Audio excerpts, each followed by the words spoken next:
لازم نقول ألف سلامة عليك يا بيبو. محمود الخطيب 100 مليون بيضيع قدام الجول. شفنا أحمد سيد يعتبر لاعب مزيكا يا جماعة. محمد عبد الله ده مزيكا. بسم الله الرحمن الرحيم. اللهم صل وبارك على سيدنا محمد. صلاة عبد قلت حيلته ورسول الله وسيلته. فرج عنا ما نحن فيه بسر بسم الله الرحمن الرحيم. الأهلي يضرب والزمالك يتعثر وبيراميدز بيقول أنا أهو.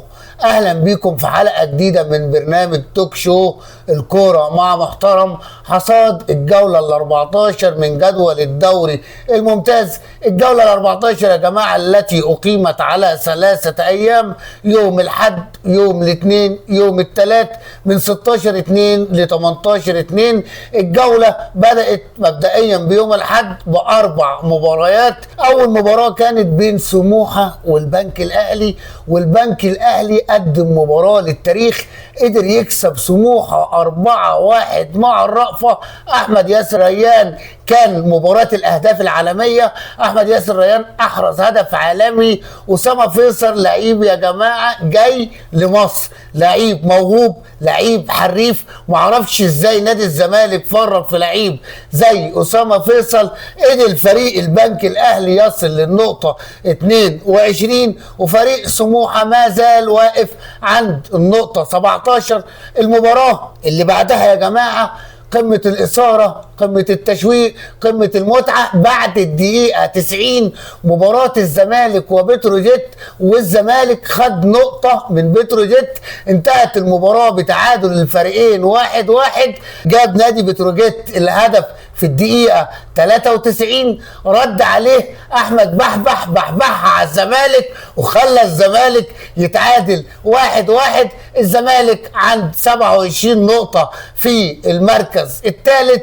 المباراة اللي بعدها يا جماعة كانت ما بين حرس الحدود ونادي فاركو.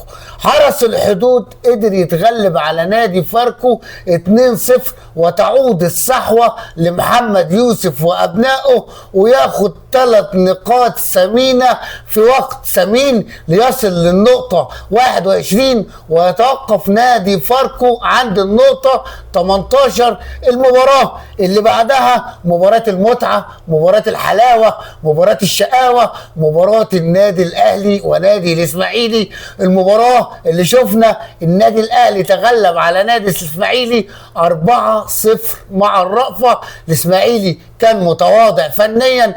كان أهم حاجة في اللقاء اللاعب أحمد رضا، لاعب موهوب، لاعب جاي لمنتخب مصر. محمد عبد الله الناشئ لاعب النادي الأهلي عمل مباراة حدث ولا حرج. لعيب كبير، لعيب جاي ما فيش حد هيعرف ياخد منه الطرف.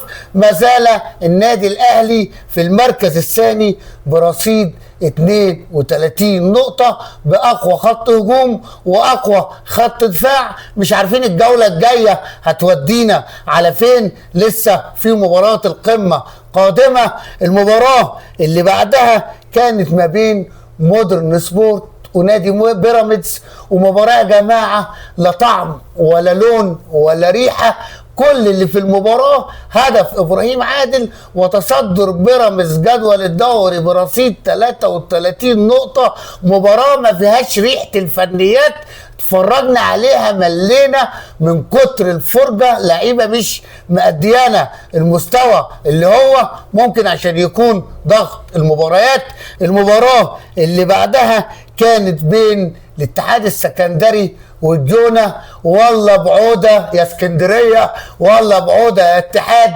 الاتحاد بقاله فترة كبيرة ما بيكسبش، كان 15 بونت. الفوز ده رفع رصيده الى 18 بونت، خلى الاتحاد واسكندرية رايحين في حتة تانية، وممكن يشموا نفسهم ويعشموا ان يخشوا المربع الذهبي كعادة الاسكندرانية. فريق جماهيري كبير نتمنى له التوفيق. المباراة اللي بعدها قمة المتعة، أحلى مباراة في الأسبوع كله، كانت ما بين سيراميكا كيلوباترا وإنبي، وانتهت 2-2 بعد ما سيراميكا كيلوباترا يا جماعة اتقدم بهدفين. أحمد بالحج رجل المباراة عمل اسيست، جاب هدف. الا ان مودرن سبوت اللي على قد حاله اللي واقف متزيل من متزيلين جدول الدوري قدر يتعادل 2-2، قدر يجيب هدف في الشوط الاول ورد في الشوط الثاني في الدقيقه 59 وتنتهي المباراه 2-2. كانت مباراه شيقه، كانت مباراه ممتعه. المباراه اللي بعدها يا جماعه المحله والشواكيش كانوا بيلعبوا المصري وبورسعيد، وللعلم عزيزي المشاهد ان المحله ما كسبتش المصري بقالها 17 سنه، من 2006 المحله ما كسبش نادي المصري، والمحله بيمر بازمه نتائج، الا ان الكيمياء بتاعت بابا فاسيليو راكبه مع نادي غزل المحله. وراجل من ساعه ما جه غزل المحله لعب 3 مباريات، كسب 2 خسر 1، قدر يطلع بغزل المحله للبونت رقم 14، كان واقف على البونت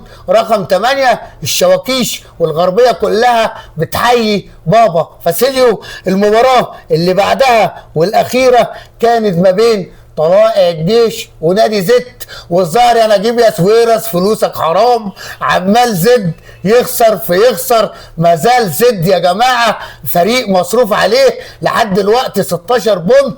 المفروض زد من الفرق اللي هي معده انها تبقى في المربع الذهبي. طلائع الجيش وعبد الحميد بسيوني ما زال مع ال9 الكبار ويتمسك بالفرصه، واصل الى 20 بونت. دي الجوله ال 14 من جدول الدوري الممتاز. كانت جولة حلوة، كانت جولة مثيرة، شفنا فيها العجب. شفنا يا جماعة الإذاعة الداخلية للاستاد في مباراة نادي الزمالك بتعلن محمود بن طايك رجل المباراة. نادي الزمالك رقم 3 محمود بن طايك. وبعدها ب5 دقايق يقول لك مصطفى الجمل راجل المباراة. ما زال العبث الكروي مستمر في الكرة المصرية. الدوري بقى مولع، الأهلي راجع للقمة، الزمالك في اختبار صعب، بيراميدز مش ناوي يسيب المنافسة. انت شايف مين هيحسمها؟ قول رأيك في الكومنتات واعمل شير للفيديو.